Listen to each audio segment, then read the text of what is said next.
कुछ जो महत्वपूर्ण घोषणा है। आप सभी को पता है कि क्रिसमस का सीजन आ रहा है और बस हमारे पास हार्डली सिर्फ 1 महीना बचा है सारी प्रिपरेशन करने के लिए। और यूथ मीटिंग भी हम लोग लिया था पासवान के साथ में, और हम लोग मिशन फील्ड पे भी जाने वाले हैं। हम लोग का एम है कि राजस्थान के हर एक डिस्ट्रिक्ट में जाकर प्रभु यीशु मसीह के सुसमाचार को बांटना, उन तक पहुंचाना, खोए हुए लोगों को जीतना, ये हमारा एम है। तो इसके लिए जो जरूरत है, किसकी जरूरत है? फाइनेंस की जरूरत है। तो उसके लिए आप लोग लगातार प्रार्थना करें। और जो भी इवेंट होने वाले हैं, जो जयपुर में लोग प्रचार करेंगे, जाएंगे, प्रेसमास की तरह देखेंगे कैसे हम कर सकते हैं यहाँ पर। और उसके लिए भी ट्रैक छपना है, करीबन 5000 ट्रैक छपने का प्लान है। तो सभी से निवेदन है, जितने लोग हैं कलीसिया में, जैसे आपकी परमेश्वर आपकी अगुवाई करे वैसे आप बढ़ चढ़ के आप दान में भाग ले सकते हैं और दान दे सकते हैं। अब हम डायरेक्ट जाएंगे सीधा वचन में।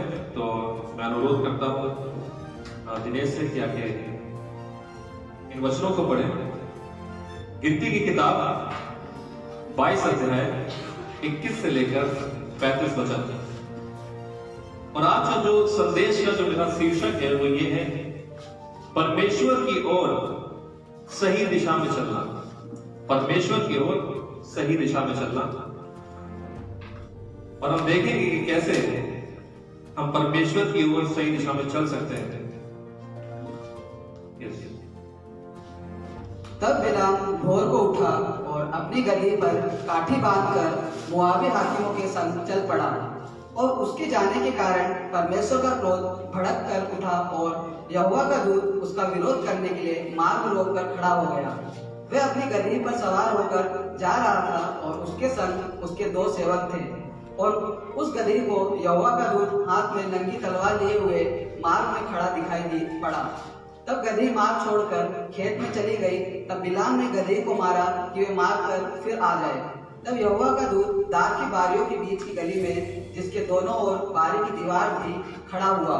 यहोवा के दूत को देखकर गदही दीवार से ऐसे सट गई कि बिलाम का पांव दीवार से दब गया। तब उसने उसको फिर मारा।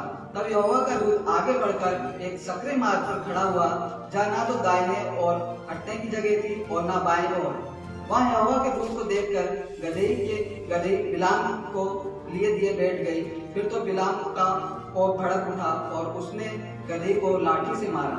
तब यहोवा ने गदही को मुंह खोल दिया और वह बिलाम से कहने लगी, मैंने तेरा क्या किया कि तूने मुझे 3 बार मारा? बिलाम ने गदही से कहा, यही कि तूने मुझसे नटखटी की। यदि मेरे हाथ में तलवार होती तो मैं तुझे अभी मार डालता। गदही ने बिलाम से कहा, क्या मैं तेरी वह गदही नहीं जिस पर तू जन्म से आज तक चढ़ता आया है? क्या मैं तुझे कभी ऐसा करती थी? वह बोला, नहीं। तब यहोवा ने बिलाम का आंख खोली और उसको यहोवा का दूत हाथ में नंगी तलवार लिए हुए मार्ग में खड़ा दिखाई पड़ा। तब वह झुक गया और मुंह के बल गिर के दंडवत की। यहोवा के दूत ने उससे कहा, तूने अपनी गदही को 3 बार क्यों मारा? सुन, तेरा विरोध करने को मैं ही आया हूँ, इसलिए कि तू मेरे सामने उल्टी चाल चलता है। और ये गदही मुझे देखकर मेरे सामने से 3 बार हट गई। यदि वे मेरे सामने से हट ना जाती तो निस्संदेह मैं अब तक तुझे तो मार ही डालता, परंतु उसको जीवित छोड़ देता। अब बिलाम ने यहोवा के दूत से कहा, मैंने पाप किया है, मैं नहीं जानता कि तू मेरा सामना करने मार्ग में खड़ा है। इसलिए अब यदि तुझे बुरा लगता है तो मैं लौट जाता हूँ। यहोवा के दूत ने बिलाम से कहा, इन पुरुषों के संग तू चला जा, परंतु केवल वही बातें कहना जो मैं तुझसे कहूँगा। तब बिलाम बालक के साथ हाकिम के संग चल गया। आइए हम प्रार्थना करेंगे इस वचन के लिए। धन्यवाद पिता के सुंदर से दिन और अवसर के लिए और सभा के लिए प्रभु जी जो आपने दिया, उसके लिए बहुत बहुत धन्यवाद। इस सुंदर से वचन के लिए जो आपने हमें दिया पिता परमेश्वर, प्रार्थना करते हैं आपके दास भाई उदय के लिए, जो कुछ भी पिता परमेश्वर वचन से बताया उन्हें आप आशीषित करना, अपनी बुद्धि और अपने ज्ञान से परिपूर्ण करना। जो कुछ भी वो हमें इस वचन के द्वारा बताते हैं पिता, वो आपकी ओर से होने पाए और इस वचन को हम सुने और अपने जीवन में उतारे और उस पर चल सके। प्रभु जी अपने दास को अपने बुद्धि और ज्ञान से परिपूर्ण करना। प्रभु जी इस वचन पे आपके आशीष को मांगते हैं और जितने लोग यहाँ बैठे हैं उनके हृदय को और उनकी बुद्धियों को खोलना, उनकी समझ को खोलना, ताकि वे इस वचन को समझ सके और अपने जीवन में उतार सके। ये विनती और प्रार्थना प्रभु यीशु मसीह के नाम से मांगता हूं। आमीन। Thank you Dinesh. और यहाँ पर जो देखने को मिलता है इस कहानी में, ये बहुत ही फैसिनेटिंग स्टोरी है, बहुत ही फैसिनेटिंग कहानी है।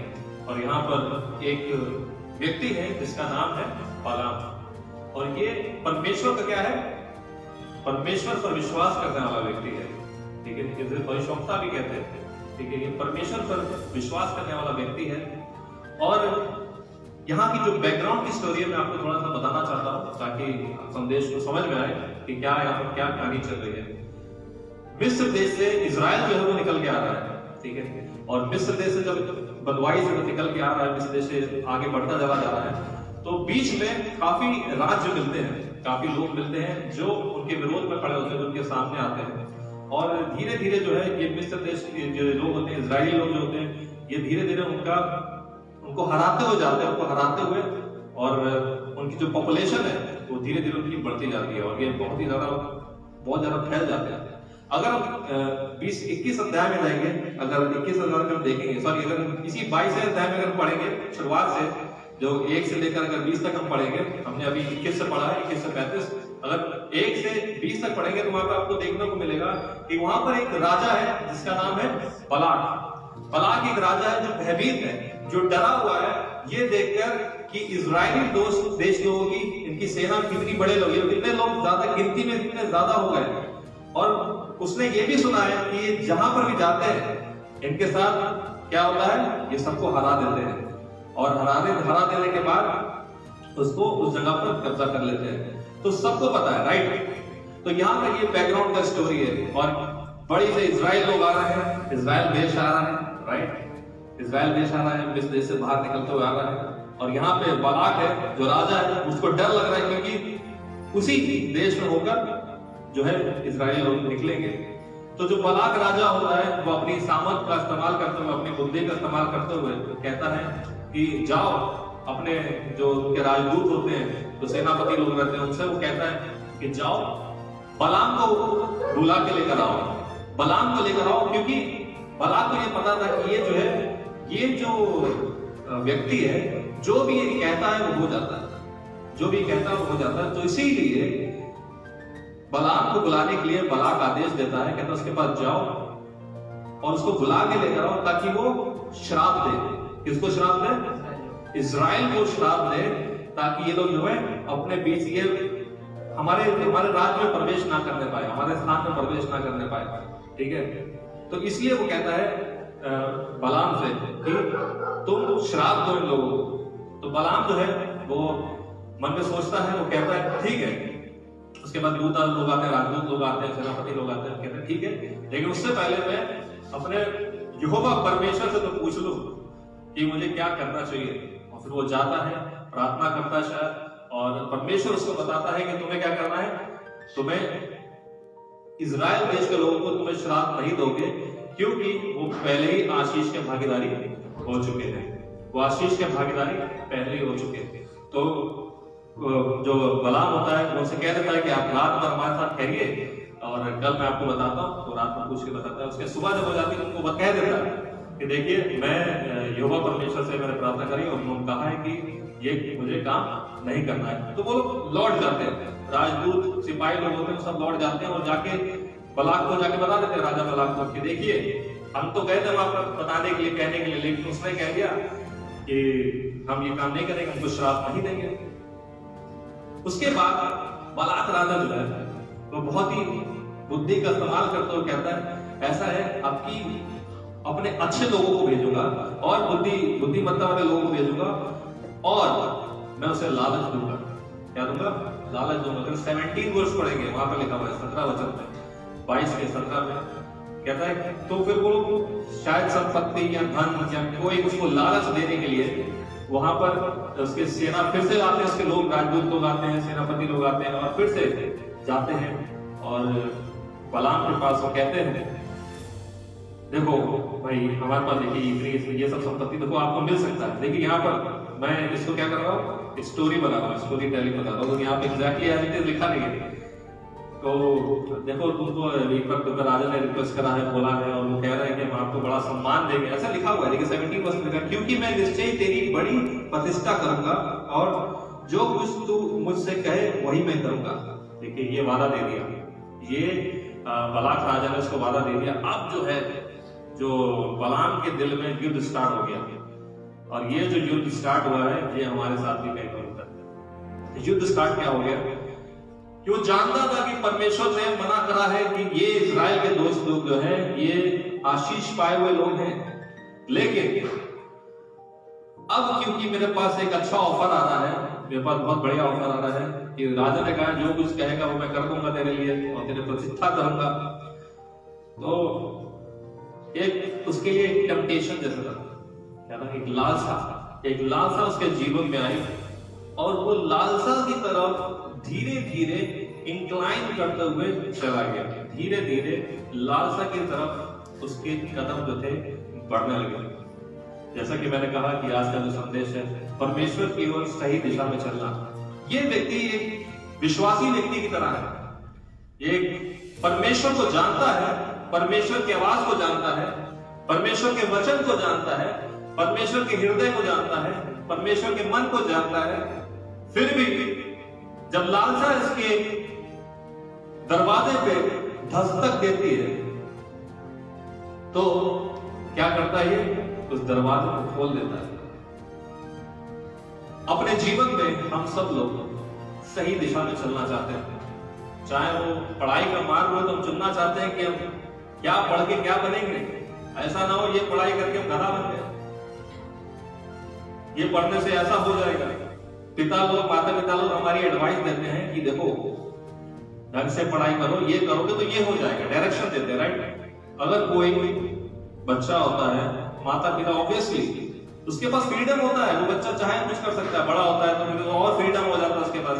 लेकिन माता पिता जो है उसको डायरेक्शन देते हैं कि तुम्हें ऐसा नहीं ऐसा करना है, अगर ऐसे ऐसे निर्णय लोगे तो तुम्हारे लिए भलाई है। क्योंकि माता पिता जो है वैसी परिस्थितियों से अपने जीवन में गुजरे हुए होते हैं और अपने अनुभव के साथ में उनको निर्देश देते हैं कि कौन सी दिशा में तुम्हें जाना है। सबको तो पता है पूरा पश्चिम उत्तर दक्षिण कहां पर है, राइट। मैं एक टेस्ट नहीं लेना चाहता, ठीक है। तो कौन सी दिशा में हमें जाना है, कौन सी दिशा में जाना है। और यहां पर जो बलाम है जानता है परमेश्वर की इच्छा, लेकिन फिर भी इसके कदम डगमगा जाते हैं और लालसा की तरफ इसके कदम मुड़ जाते हैं। सही मार्ग को छोड़कर गलत मार्ग में ये चलने लगता है। और फिर जैसे कि अभी हमने वचन में पढ़ा कि वो उठता है, उठने के बाद गधी पर बैठता है, अपने सामान को लादता होकर चल देता है, और चलने के बाद फिर क्या होता है, उसके सामने कौन आ जाता है, दूत आ जाता है। वचन नंबर 23, और उस गधी को यहोवा का दूत हाथ में नंगी तलवार लिए हुए मार्ग में खड़ा दिखाई पड़ा। तब गधी मार्ग छोड़कर खेत में चली गई। तब बलाम ने गधी को मारा कि वह मार्ग पर फिर आ जाए। देखिए लालच क्या क्या करवा रहा उससे। उसकी प्रिय गधी है, बचपन से लेकर जवानी तक, जब तक जितनी उम्र है उसकी तब तक वो उसके ऊपर बैठा है, उसके ऊपर चला है। लेकिन एक बार गधी जो है वो खेत में चली गई तो उसको मारने लगा। क्यों? क्योंकि उसको उसके अंदर लालच था, वो परमेश्वर के मार्ग पर यहाँ पर नहीं चलना चाह रहा था। और गधी ने तो देख लिया कि सामने तो तलवार लिए, पूरी नंगी तलवार लिए एकदम स्वर्गदूत खड़ा हुआ है, ठीक है। लेकिन अभी इस समय जो बलाम है उसको नजर नहीं आ रहा, सिर्फ गधी को नजर आ रहा है यहाँ पर। और गधी जब देखती है अरे क्या है, तो एकदम जो है गधी भागती है और सीधा खेत में चली जाती है। फिर देखिए आगे क्या होता है। तब यहोवा का दूत दाख की बारियों के बीच की गली में, गली के जिसके दोनों की तरफ बड़ी सी दीवार थी, खड़ा हुआ। यहोवा के दूत को देखकर गधी दीवार से ऐसी सट गई कि बलाम का पाप दीवार से दब गया। पहले कभी कभी ऐसा होता है जब हमें पता होता है कि परमेश्वर की आवाज क्या है, हम जानते हैं, और परमेश्वर के वचन को भी हमने सुना है, परमेश्वर के संदेश को भी हमें पता है, और हमें मालूम है कि हमें क्या करना है, और हम गलत दिशा में अपने कदमों को बढ़ाते हैं और जाते हैं। फिर बीच में हमारे साथ कुछ ऐसी परिस्थितियां हो जाती हैं, कभी कभी हमारे लोग भाग जाते हैं, राइट। कभी कभी हम जिस पर भरोसा करते हैं वो हमें क्या करते हैं, वो हमें धोखा दे देते हैं, राइट। तो बहुत सारे विचार जो है हमारे जीवन में होते हैं, बहुत सारी घटनाएं घटती है, मतलब कि हम सही दिशा पे जा रहे हैं, परमेश्वर हमें रोकने की कोशिश करता है कि जो इस दिशा में आपको नहीं जाना, ये दिशा में आपको नहीं जाना है। अब गधी को नजर आ गया, गधी देख सकती थी, लेकिन परमेश्वर जो थे वो स्वर्गदूत को भेजते हैं कि ये जो मार्ग तुमने चुना है ये तुम्हारे लिए नहीं है। और स्वर्गदूत चाहता तो एक ही बार में गला काट देता, राइट, एक ही बार में चाहता तो बलाम को वहां पे मार सकता था, लेकिन जो थी गधी जो थी वो भाग गई, गधी भाग गई, गधी जंगल में चले गई, इसको अपना खेत में चले गई, अपना उसको जान बचाना था।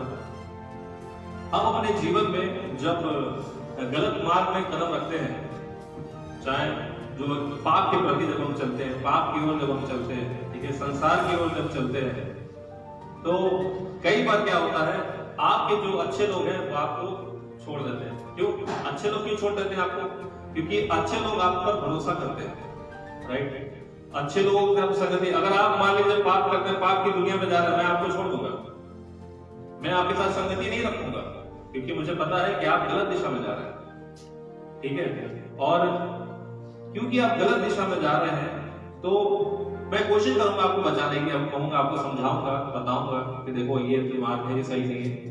लेकिन फिर क्या होगा, अगर आप मेरी बात फिर भी नहीं सुनते और पाप कंटिन्यू आप पाप में घिरे हुए हैं, पाप लगातार पाप करे जा रहे हैं, सबको पता है कलीसिया आना चाहिए लेकिन फिर भी कलीसिया नहीं आ रहे, आप लोग क्या कोशिश करते हैं, बोल सकते हैं, बता सकते हैं, कहते हैं पासवान आपके बताते रहते हैं, आपके पास सुबह कितनी आपके लिए प्रार्थना करते रहते हैं, विनती करते रहते हैं, लोगों को समझाते रहते हैं, लेकिन समझते नहीं है, कई लोग समझते नहीं है। कलीसिया में लोगों को मालूम है, परमेश्वर की इच्छा जानते हैं कि हमें कलीसिया में आना चाहिए, कलीसिया में नहीं आते, लोगों को पता है कि हमें दान देना चाहिए, लेकिन दान नहीं देते, पाप की ओर चले जाते हैं। आगे फिर जब जगह नहीं होती है तो क्या होता है, गधी क्या करती है, बलाम बैठा हुआ है, दीवार की तरफ सटक जाती है, अब उसको पैर में चोट लग जाती है, बलाम को पैर में चोट लग जाती है, दर्द होने लगता है। कभी कभी जब हम विलफुली परमेश्वर की इच्छा के विरोध में जब जाते हैं, तो अगर एक बच्चा है, माता पिता है और कह रहे पापा पापा मुझे ये काम करना है, और पापा कह रहे नहीं तुम्हें ये काम नहीं करना है, नहीं नहीं नहीं मुझे ये काम करना है, करना है, करना है, करना करना है। तो एक दिन ऐसा आएगा, पापा ठीक है निकल, मजा आ जाएगा, देख लो, चख लो, होता है ना, चख के देख लो, पता चल जाएगा। पेरेंट्स लोग कभी कभी अलाउ करने देते हैं कि चलो तुम मिस्टेक कर लो, अभी मेरी बात कर सुन के तो तुम मान नहीं रहे, ठीक है, गलती जब हो जाएगी तब तुम्हें पता चलेगा कि क्या सही मार्ग था, क्या गलत मार्ग था। और क्या हुआ, मिस्टेक हो गई, और मिस्टेक होने के बाद फिर रियलाइज हुआ, जब दर्द हुआ, जब पैर मुड़ गया, पैर मुड़ गया, फिर क्या हुआ, उसने सारा गुस्सा बलाम ने क्या करा, अपनी गधी पे फिर से निकाल दिया, उसको फिर से मारा। फिर आगे की कहानी में फिर वो गधी पे बैठता है, चलता है। अब आगे क्या होता है कि ना तो दाएं जगह है ना तो बाएं जगह है, अब करे तो करे क्या, सामने स्वर्गदूत खड़ा है तलवार लिए हुए, तो गधी जो है वो बैठ जाती है, मैं तो नहीं बढ़ूंगा आगे, गधी बैठ जाती है, मैं तो आगे नहीं बढ़ूंगी। तो फिर वो और मारने लगता है गधी को, फिर दबाग दबाग दबाग दबाग से मारने लगता है। फिर परमेश्वर जो है गधी का मुंह खोल देते हैं, और गधी क्या बोलती है, सोचो, इमेजिन करो, कल्पना करो कि आप वहां मौजूद हो, बलाम की जगह पर आप हो, और आप गलत मार्ग पर जा रहे हो, पाप के मार्ग पर जा रहे हो, आपको मालूम है जो आप काम करने जा रहे हो वो गलत है।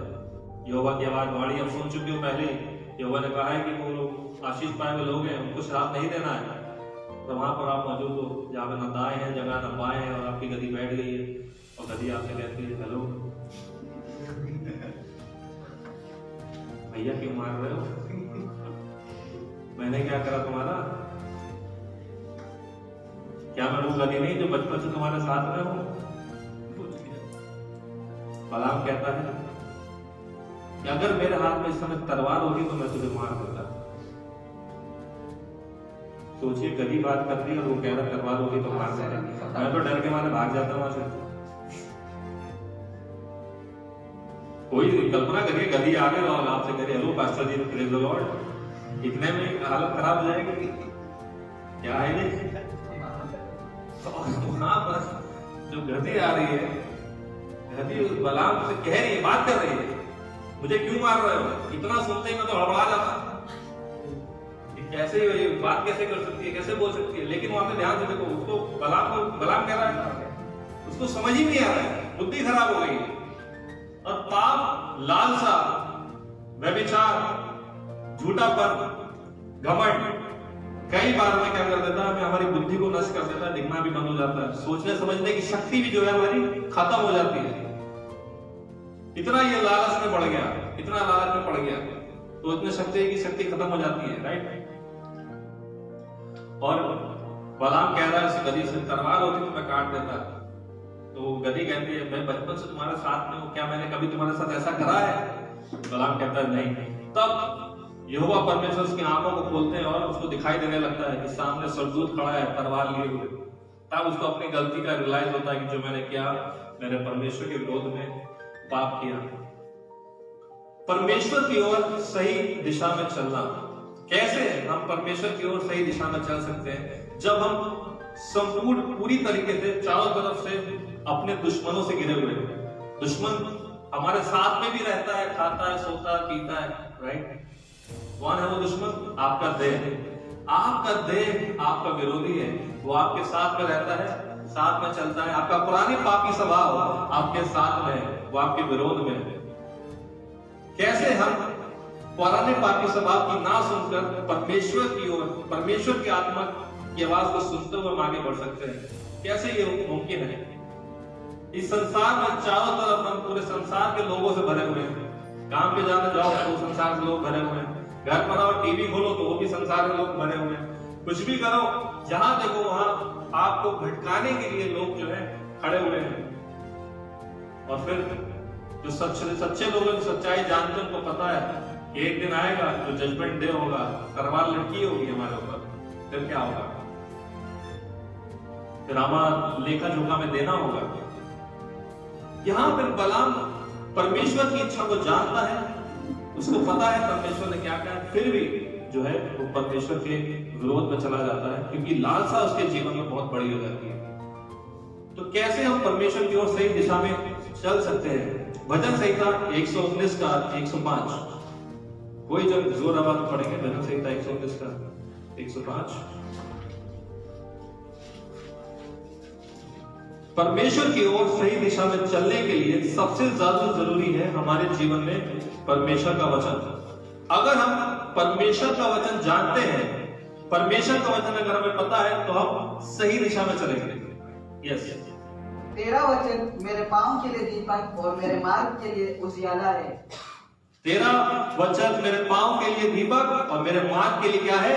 उजियाला है। मतलब कि जब मैं परमेश्वर का वचन पढ़ता हूं, उसको ग्रहण करता हूं, उसको स्वीकार करता हूं, तो परमेश्वर मेरी अगुवाई करता है और मैं सही रास्ते में चलता हूं। अगर आपके जीवन में लालसा आ रही है, अगर आपके जीवन में पाप आ रहा है, अगर आपके जीवन में घमंड आ रहा है, अगर आपके अंदर संसार भरता जा रहा है, तो आप वचन के पास जाओ, देखो वचन क्या कहता है इसके बारे में। जब यीशु मसीह के पास लूसीफर शैतान आया मत्ती के 4 अध्याय के अंदर, उसने वचन का इस्तेमाल किया, राइट, उसने वचन का इस्तेमाल किया। तो जब भी आपके पास लालसाएं आ रही है, आप परमेश्वर के वचन को ऊंचा उठाओ, और जैसे ही परमेश्वर के वचन को आप ऊंचा उठाओगे, वैसे ही सारी लालसाएं, सारे शैतान जो है वो आपसे भाग जाएंगे। यहाँ पर बलाम के केस में अगर वो परमेश्वर के वचन को ऊंचा उठाता, हाँ परमेश्वर ने पहले मुझे बोला था ये आशीष वाले लोग हैं, अगर ऊंचा उठाता, उसको दिमाग में रखता, तो ये कभी भी उसके विरोध में वो इस मार्ग पर कभी नहीं चलता, गलत दिशा में वो कभी नहीं चलता, राइट। तो परमेश्वर का वचन है जो हमें सही मार्ग, सही दिशा दिखाता है। रोमियो की किताब 8:14, रोमियो की किताब 8:14। सही मार्ग में परमेश्वर की ओर चलते हुए सही मार्ग की दिशा में कौन दिखा सकता है? परमेश्वर की आत्मा, क्योंकि परमेश्वर को ही पता है कि कौन सा सही मार्ग है हमारे लिए, हमको खुद नहीं पता है। इसलिए कि जितने लोग परमेश्वर के आत्मा के चलाए चलते हैं, वे ही परमेश्वर के पुत्र हैं। जितने लोग परमेश्वर की आत्मा के द्वारा चलाए चलते हैं, वही कौन लोग हैं? परमेश्वर के पुत्र हैं। हालेलुया, धन्यवाद हो परमेश्वर का, क्योंकि परमेश्वर ने हमें अपना पुत्र होने का अधिकार दिया है, क्योंकि हम परमेश्वर की आत्मा के द्वारा चलाए जाते हैं। आज हम यहाँ पर इकट्ठा है साथ में, क्यों? क्योंकि हम परमेश्वर की आत्मा के द्वारा क्या चलाए जाते हैं, राइट। परमेश्वर की आत्मा के द्वारा हम चलाए जा रहे हैं और हमें परमेश्वर ने अपना पुत्र होने का अधिकार दिया है। परमेश्वर का वचन हमें मार्ग दिखाता है, हमारे मार्ग के लिए क्या है, ज्योति है। और यहाँ पर परमेश्वर की आत्मा के द्वारा हम चलाए जाते हैं। अगर बलाम अपने जीवन में पूछ लेता परमेश्वर की इच्छा क्या है, इच्छा परमेश्वर ने उसे बता दी थी, फिर भी वो परमेश्वर के विरोध में चला गया।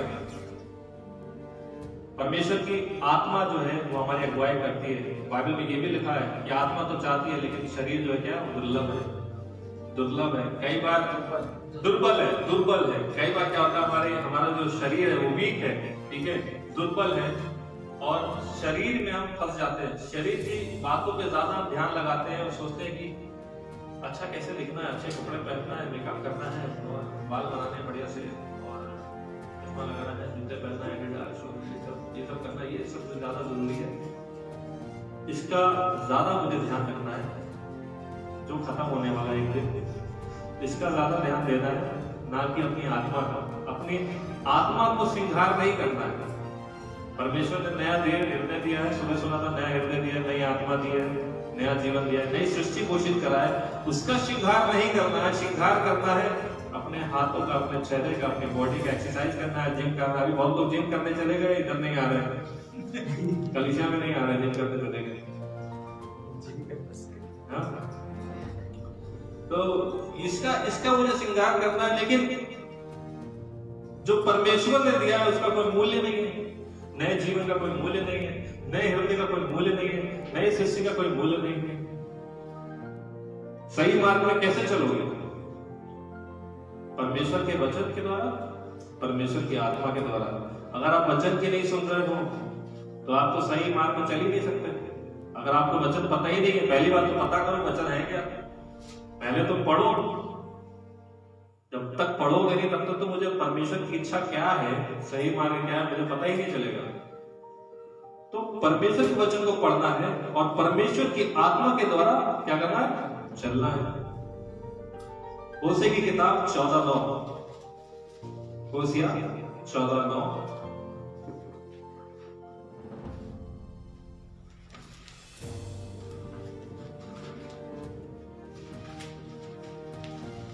जो बुद्धिमान हो वह इन बातों को समझेगा, जो प्रवीण हो वह इन्हें बूझ सकेगा, क्योंकि यहोवा के मार्ग सीधे हैं और धर्मी उनमें चलते रहेंगे, परंतु अपराधी उनमें ठोकर खाकर गिरेंगे। जो बुद्धिमान है वो क्या करेगा, समझेगा, वो समझेगा, और जो मूर्ख होगा वो क्या करेगा, ठोकर खा के गिर जाएगा।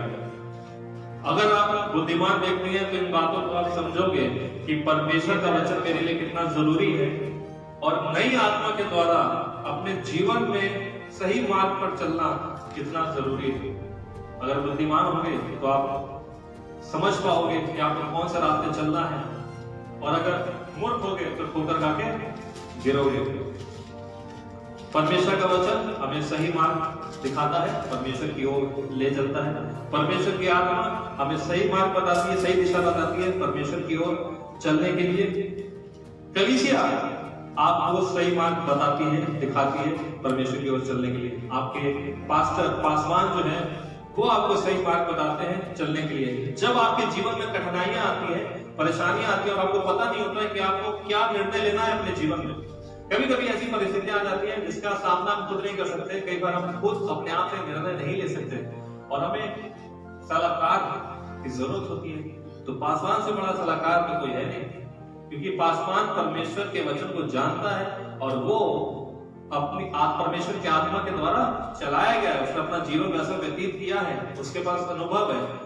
तो कठिन परिस्थितियों में हम क्या करते हैं, परमेश्वर के दास के पास जाते हैं और उनसे सलाह लेते हैं, और वो आपको सही मार्ग बताते हैं कि आपको कौन से मार्ग में चलना है।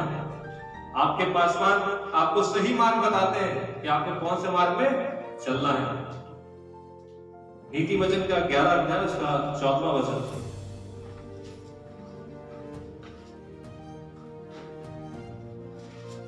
नीति वचन 11 उसका 14वां वचन। जहाँ बुद्धि की युक्ति नहीं वहाँ प्रजा विपत्ति में पड़ती है, परंतु सम्मति देने वाले की बहुतायत के कारण बचाव होता है। राइट, बहुत सारे सहमति देने वाले, मतलब जो आपके सलाहकार हैं जब वो आपको बताते हैं, जो आपके पासवान आपको बताते हैं कि आपको कौन से मार्ग में चलना है, तो आप सही दिशा में जाते हैं। राइट? तो ये बहुत ही जरूरी है कलीसिया में बने रहना, कलीसिया में आते रहना। लेकिन लोग कलीसिया आते नहीं है, चेयर खाली पड़ी रहती है, कोई नहीं आते। क्यों?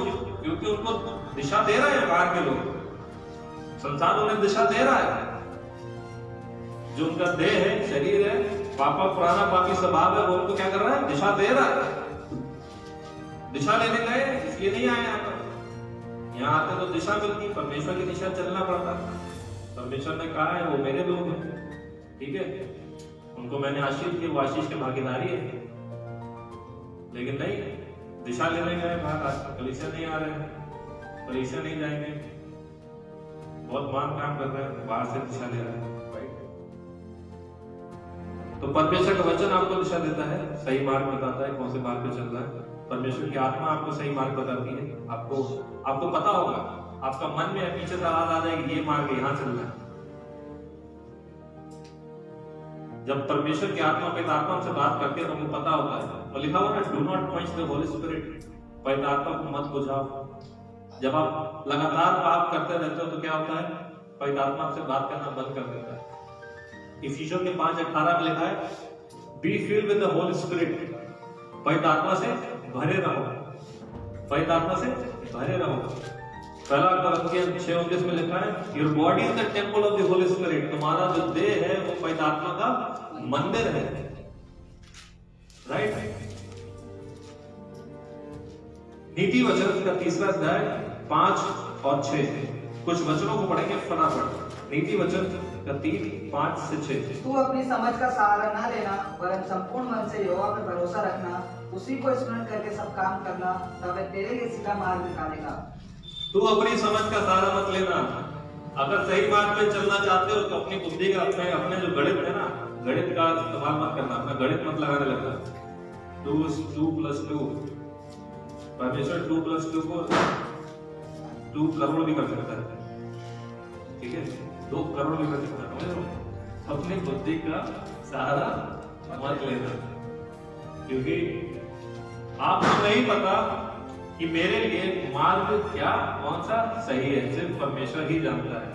अगर आप अपनी बुद्धि पर भरोसा करोगे, जैसे बलाम करते थे, सोच रहे थे कि अरे हम तो गधी को लेके चले जाएंगे वहां पर, लेकिन परमेश्वर के दूत ने वहीं पर बीच में रोक दिया।